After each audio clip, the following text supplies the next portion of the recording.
Our monitor shows we're halfway to Aqaba, Jordan, to visit the famous ancient city of Petra.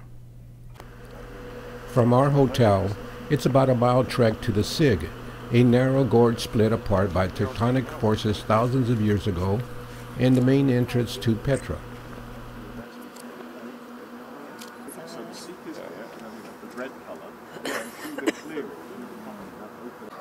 Was much of it buried? Now, until today, 65% of it's still underneath. Yeah. Yeah, but now the idea, the problem, it's the sandstone. It's very soft. So water, wind, erosion have a big effect on these rocks. That's why, you know, kind of protecting it. No more excavations since 2004.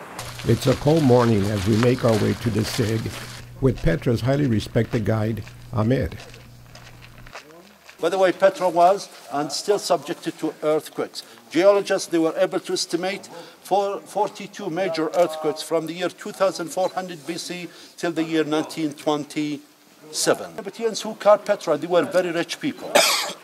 And all their wealth came from frankincense. This is the stuff made them very rich. This stuff there was more valuable than gold. They used to get 2 loads of gold for 1 load of frankincense. They used it as an incense in their temples, houses, tricliniums, etc.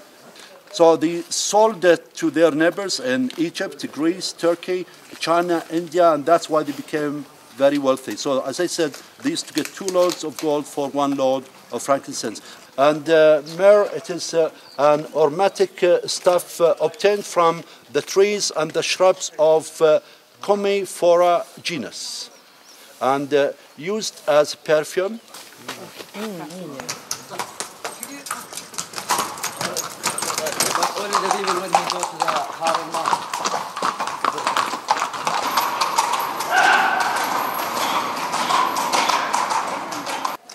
was a lot for that time.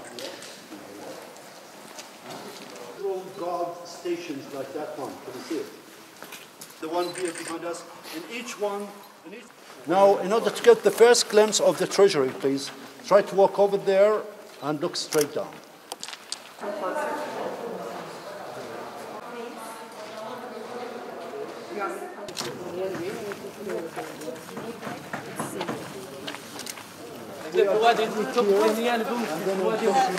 I do think it was carved around the 2nd century BC, but it was over and finished during the reign of the Nabatean king Aretas III, who was king between 84 to 62 BC.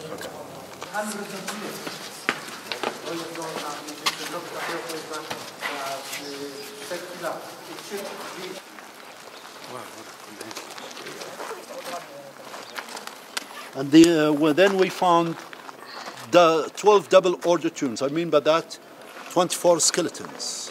And they were all male, not females. They were all in good condition, except 2. They had no legs, only the knees and the rest of the body. So from that, we could tell that they were soldiers, and they were buried there with the rest of their colleagues. And some artifacts, they were found with them. And from those artifacts, I was able to give a date to the 1st century AD. So, after I did the whole work, we sealed the door and we left everything inside. All the skeletons that I'm talking to you about, they are still there.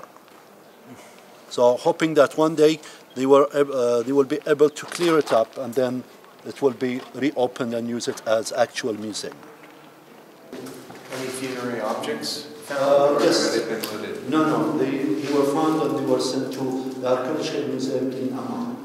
Not to the one, the skeletons. Okay. Sorry, did they everything was did fine. they bury with a lot of goods, a lot of silver, gold? No. Can I take your picture? Yes, okay. I'll take a picture of both of you. Oh yeah, that'd be great, actually. The government and UNESCO built a new village for them. I'll point it out very soon. And that's where they had to move. Everybody left the site, and they are allowed to come here in the morning and leave before sunset. Nobody is allowed to live here anymore. There's a lady from New Zealand. She got married 35 years ago. She used to live in a cave here. She got married to a Bedouin. And now when everybody left the site, she left the site with them outside in the village. And she's the one who wrote the book married to a Bedouin. One for his wife.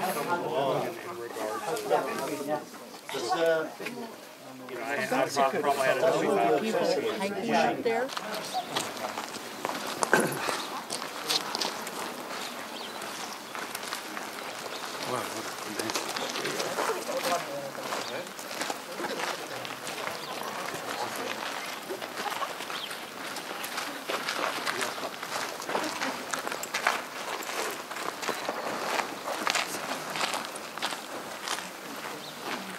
Go left.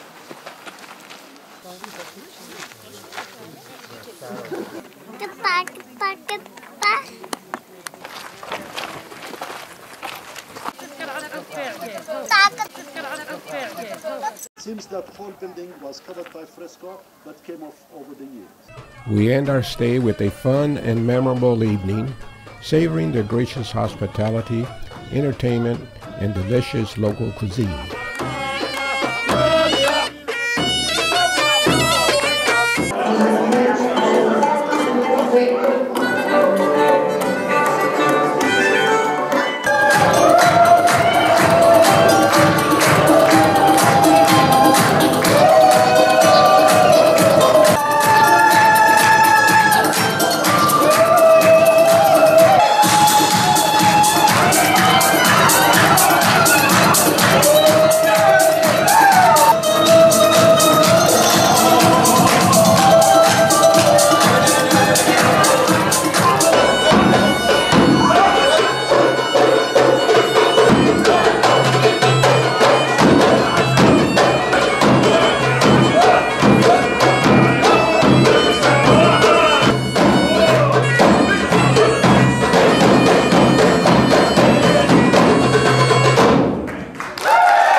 With our own Lawrence of Arabia on board, our flight from Aqaba, Jordan, takes us over the famed Egyptian Suez Canal on our way to Marrakech, Morocco, last stop of our trip of a lifetime.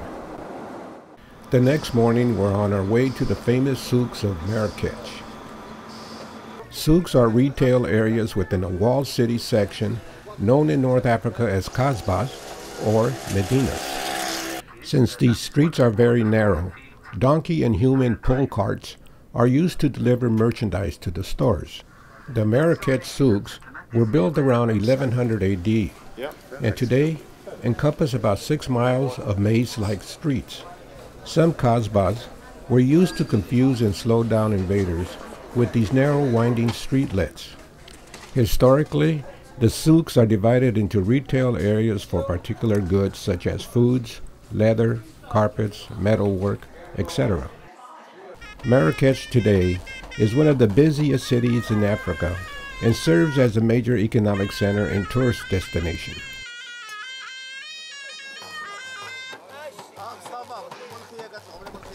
In 1985, UNESCO declared the Old Town area of Marrakech a UNESCO World Heritage Site, raising international awareness of the cultural heritage of the city. Arriving at the airport, ending our fabulous trip around the world, our plane awaits us to take us back to Orlando, where it all began.